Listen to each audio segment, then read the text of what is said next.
This is very most important question for board exam. ये question number है 12.2 और question number 10। ठीक है, एरिया रिलेटेड सर्कल।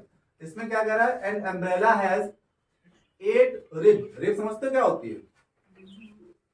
ताने, हिंदी बोलते क्या बोलते हैं? ताने, जो लोहे के लगे होती है। ठीक है, उनको बोलते हैं रिब, या ये कह सकते हैं कि 8 उसमें खाने बन रहे हैं। अम्ब्रेला जो होता है, फिगर तो बनाना हमको ऐसे कुछ होता है, ऐसे कुछ बनाते हैं, तो बनाना नहीं आता अम्ब्रेला। ठीक है, अरे कुल मिला के ये समझो ऐसे। इसको बाद में तुम लोग थोड़ा तिरछा कर लेना। ठीक है, 8 रिब कैसे बनेगी? ये कितनी हो गई? 1 2 3 4। ठीक है ना? और उसके बाद अब कितनी हो गई? क्लियर हो गया? अब इसी क्या करेंगे, अगर हम अम्ब्रेला का शेप दे दें तो 8 ट्रिप का मतलब क्या है? 8 पार्ट में डिवाइड हो रहा है। देखो 1 2 सॉरी, ये हमारा एक पार्ट है। ठीक है, ऐसे कितने हो गए? कितना हो गया ऐसे? 8 है टोटल। देखो 1 2 3 4 5 6 7 8। ठीक है, अब इसमें क्या क्या करना है? देखो एन अम्ब्रेला हैज 8 रिब। ठीक है, ऐसे काउंट कर लो भाई, 1 2 3 4 5 6 7 8। ठीक है, तो ताने जो बताया था मीनिंग बिल्कुल समझ में आ गया। रिब का मतलब क्या है कि 8 उसमें ताने लगे हुए हैं, है ना?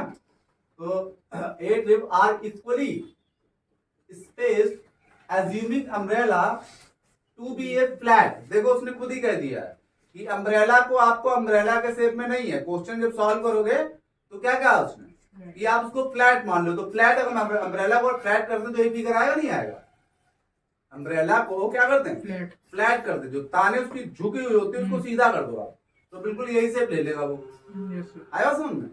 अब देखो क्या कर रहा है कि फ्लैट सर्कल ऑफ रेडियस 45 कितना सेंटीमीटर। ठीक है, तो हमें आर गिवन है। गिवन क्या है आपका? आर रेडियस जो दी है 35 क्या है? 45 है। 45 क्या सेंटीमीटर रेडियस दे रखी है, चेक कर लो 45 ही दी है। उसके बाद find the area between two consecutive rib. अब कॉन्सेक्यूटिव कौन सी होती है? कॉन्सेक्यूटिव मतलब लगातार, क्रमागत, एक के बाद एक। तो जैसे फर्स्ट रिब ये हो गई तो सेकंड यही तो होगी इसके बाद, या फिर इसके बाद ये हो जाएगी। तो इनके बीच का जो हमें एरिया फाइंड करना है। अब बात समझ में आ रही होगी। ठीक है, टू कॉन्सेक्यूटिव रिब के बीच का एरिया क्या होगा? क्लियर हुआ नहीं हुआ? है ना? सेम पहला जो क्वेश्चन था बिल्कुल वैसा ही है, समझो, है ना? तो आप लोग कहेंगे यहाँ पे इसको हम लोग क्या बोल सकते हैं? तो एरिया ऑफ सेक्टर। क्या बोल सकते हैं? एरिया ऑफ सेक्टर, क्योंकि हमें फाइंड तो एक ही करना है ना, दो रिब के बीच का एरिया फाइंड करना। तो इसको क्या बोलते हैं लोग? सेक्टर नहीं बोल सकते हैं क्या? है ना? लगाएंगे एरिया ऑफ, ज्यादा हो तो नेमिंग कर दो, तो सीधे यहां लिख दो क्या? Area of 1 sector of the umbrella. ठीक है, या ऐसे लिख सकते हैं कि एरिया ऑफ 2 कॉन्सेक्यूटिव रिब। नहीं समझ में आया? एरिया बिटवीन 2 कॉन्सेक्यूटिव रिब, ऐसे लिख दो एरिया। ठीक है, एरिया वहां से लिख लो बिटवीन 2 कॉन्सेक्यूटिव रिब। समझ में आ गया क्या होती है? बोलो भाई। ताने, साइकिल की ताने जानते हो ना? तो ये हमारा सेक्टर के शेप में है, तो सीधे वही फॉर्मूला लगा दो। क्या? Pi sorry theta upon 360 pi r square. तो ये हो जाएगा हमारा, पहले फॉर्मूले को थीटा अपॉन 360 और पाई आर स्क्वायर। अब समस्या ये है यहाँ पे कि हमें थीटा नहीं मालूम है, तो थीटा नहीं मालूम तो क्या करेंगे? इक्वल पार्ट डिवाइड है, 360 को आप क्या करोगे? 8 से डिवाइड करोगे। बात समझ में आ गई? तो 360 अपॉन 8 क्यों किया 8? क्योंकि एक 8 इक्वल पार्ट में डिवाइड है, और टोटल जो सर्कुलर शेप होता है उसका जो होल एंगल होता है, टोटल एंगल, वो कितना होता है? 360 होता है। अब यहाँ हम लोग उसको डिवाइड कर दें। देखो भाई 4 से कर दो, 4 9 जा 36, 90 आया 90, और 4 2 जा कट करेंगे 45 आ गया आपका थीटा। क्लियर हो गया? कितना आ गया? 45 डिग्री। तो थीटा जगह क्या लिखते हैं भाई? 45 अपॉन 360 इंटू में पाई की वैल्यू 22/7, आर कितना है 45 इंटू 45। किसी को डाउट? एक ही बार में आंसर आएगा इसका भी, ठीक है। अब देखो इसको कट कर देते हैं, 9 5 जा 45, 9 4 जा 36, आगे समझ में। 5 से इसको फिर से कर दो, 5 8 जा 40 होता है, ठीक है। अब अगर ज्यादा कैलकुलेशन और अगर कम करनी है तो एनसीईआरटी से मैच कराना है तो कुछ नहीं करना है, इसका मल्टीप्लाई कर दो, नीचे 7 8 जा, ठीक है। एक बार और कट हो जाएगा, एक बार और कट करो, देखो इधर बढ़िया 2 11 आएगा, 2 से कट करेंगे, ठीक है। 2 1 जा 2 1 जा 2, 2 से इसको काट दो, कितना आ जाएगा 4 आ जाएगा। अब मत काटो, कटने वाला है नहीं है, ठीक है।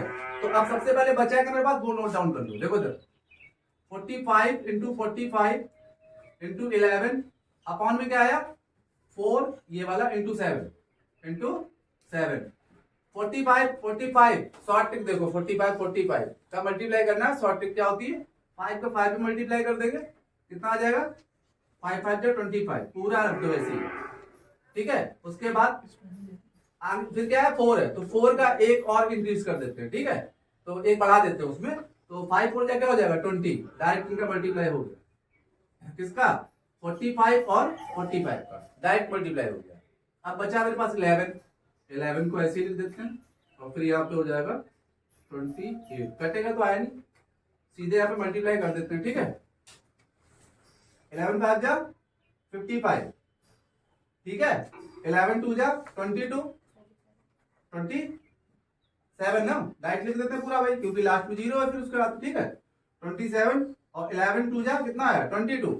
आंसर चेक करो जरा, आंसर चेक करो भाई, आंसर चेक करो, यही आ रहा पक्का 222 22,275, यही आ रहा।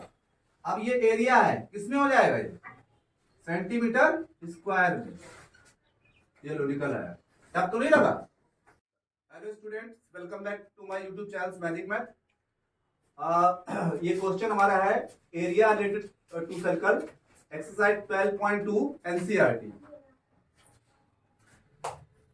A brooch is made with silver wire in the form of a circle with the diameter 35 mm, ठीक है। तो ब्रूच का जो स्ट्रक्चर होगा कैसे बनेगा, स्क्वायर टाइप का बनेगा, है ना, या सर्कल टाइप का बनेगा। तो हम क्या करेंगे, सबसे पहले फिगर दिया हुआ ऑलरेडी बुक में, है ना, और इसमें डायमीटर कितना दिया है 35 mm, ठीक है। तो हमने ये डायमीटर बनाया, डायमीटर सेंटर से होके जाता है, ठीक है, समझ में आ गया 35 mm। अब उसके बाद क्या कह रहे हैं यहाँ पे, the wire is also used in making 5 diameter. तो कितने लगाए गए 5 डायमीटर ऐसे, ठीक है। तो एक ऑलरेडी लगा दिया, 4 इसमें और ऐड कर देते हैं, है ना। तो 2 3 4 और ये 5, ठीक है। टोटली इक्वल पार्ट होंगे, इसमें इक्वल नहीं बना है, सारे पार्ट क्या होंगे इक्वल होंगे। अब इसको हम लोग क्या बोलते हैं, सेक्टर, क्या बोलते हैं सेक्टर, ठीक है। अब इसमें फाइंड क्या करना हम लोगों को है, 5 diameter which divide the circle into 10 equal part, 10 part में डिवाइड कर रहा है, देखो 1 2 3 4 5 6 7 8 9 10, समझ में आ गया। 10 किसमें कर रहा, इक्वल पार्ट में डिवाइड कर रहा है ना। तो क्या क्या फाइंड करना हमें इसमें, the total length of the silver wire required. Length जब कभी फाइंड करनी होती है और सर्कुलर शेप हो तो हम लोग क्या करते हैं, सबसे पहले ना एरिया निकालते हैं, लोग एरिया निकाल देते हैं, कुछ निकालते हैं, कुछ निकालते हैं। तो क्या निकालना उसमें, सरकमफ्रेंस निकालना। सरकमफ्रेंस को हम लोग अगर उसमें जाएंगे पॉलीगॉन में तो उसको बोलते हैं हम लोग क्या, पेरीमीटर, क्या बोलते हैं पेरीमीटर। तो सबसे पहले हम लोग क्या निकालेंगे, सरकमफ्रेंस ऑफ सर्कल, उसमें ये डिस्टेंस आ जाएगी, ये वाले डिस्टेंस, ठीक है, सरकमफ्रेंस ऑफ सर्कल, है ना। तो सीधे सीधे एक ही बार निकाल दो क्या, कि लेंथ ऑफ वायर क्या होगी, है ना। तो देखो यहाँ पे हमें टोटल जो वायर यूज हुआ कौन कौन सा, ये पूरी लेंथ में यूज हुआ प्लस 10 डायमीटर भी हमने उसके ड्रॉ किए हैं सिल्वर वायर के, ठीक है, देख रहा है 1 2 3 4 और ये 5 है ना। तो लिखेंगे टोटल लेंथ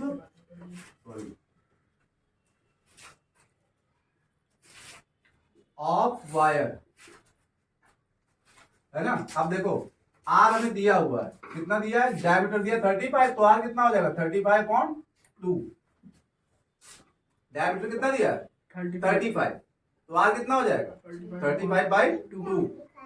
तो लेंथ ऑफ वायर में क्या क्या चाहिए, circumference of the circle plus 5 diameter ना, तो ये हो जाएगा equal to 2πr plus 5d, ठीक है। इसको सॉल्व कर लेंगे, जितनी भी होल लेंथ आएगी, समझ में नहीं आया, जितना हमने वायर्स को बनाने में यूज किया है वो टोटल लेंथ एक ही बार में फाइंड हो जाएगी, ठीक है। कैसे, देखो 2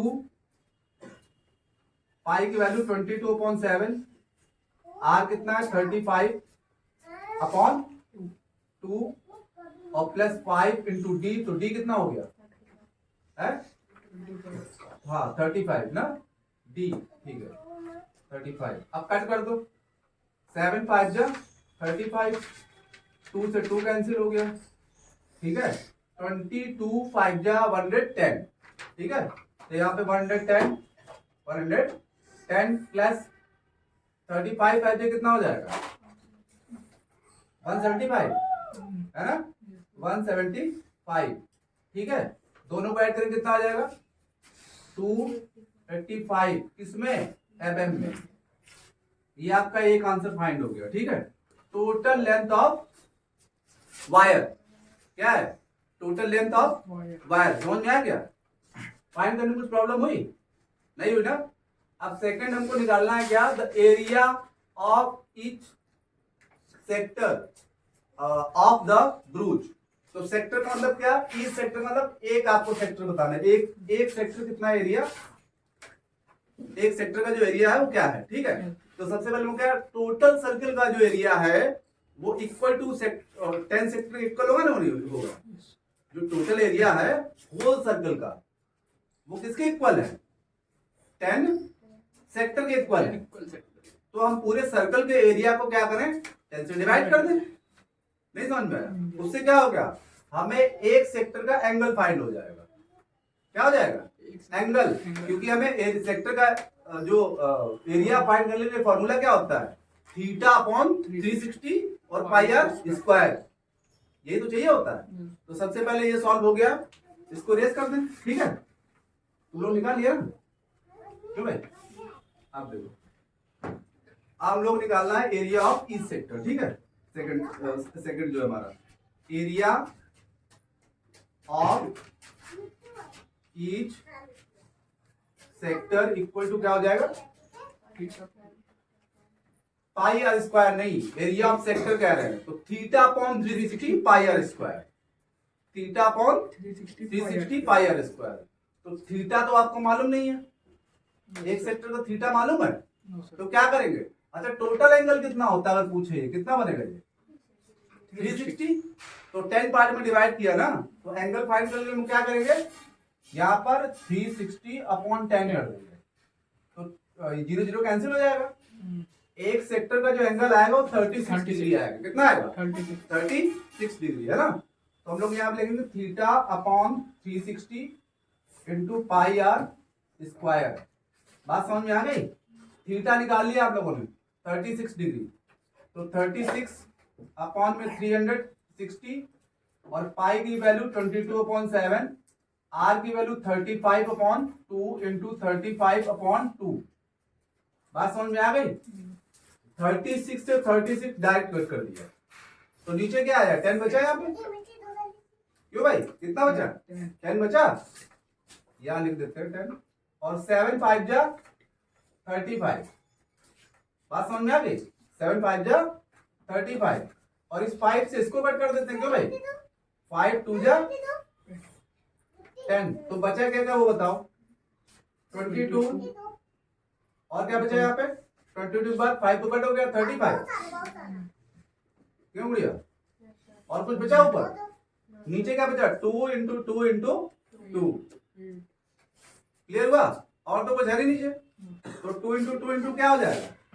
पहले लिख दो 2 इंटू 2 इंटू 2 से कैंसिल कर दो, इसको 11 आएगा। 11 का मल्टीप्लाई कर दो, 11 5 जो 55 और 11 3 जा 33 और प्लस 5 38 38 अपॉन 4 2 2 जा 4।